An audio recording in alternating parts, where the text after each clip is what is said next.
En la cresta del monte Vernisa y los alrededores de la peña Rocha, los íberos en el siglo III a.C.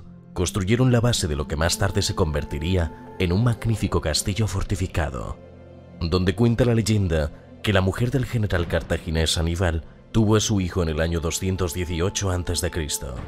Su especial ubicación y disposición topográfica hicieron que en los años venideros las diferentes culturas que gobernaron y poseyeron estas tierras lo fueran ampliando y engrandeciendo, extendiendo la fortificación hacia poniente, quedando de este modo conformados dos castillos: el castillo menor hacia levante, el más antiguo y primitivo de origen íbero, y el castillo mayor hacia poniente, embellecido y ampliado por árabes y cristianos. Así, esta fortaleza que hoy vamos a visitar ha sido privilegiada espectadora de toda la historia de Sátiva.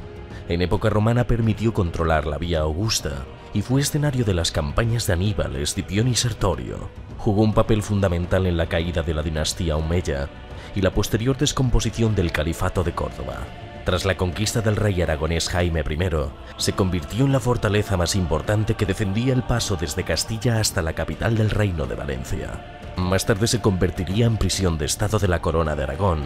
Entre sus muros estuvieron encerrados pretendientes a esta corona y al reino de Mallorca y Nápoles. Así fue pieza clave en todas las guerras y revoluciones desde el siglo XIV al XIX, donde sufrió el bombardeo de los cañones del ejército de Felipe V durante la Guerra de Sucesión Española y la demolición que causaron las tropas napoleónicas en su huida durante la Guerra de la Independencia.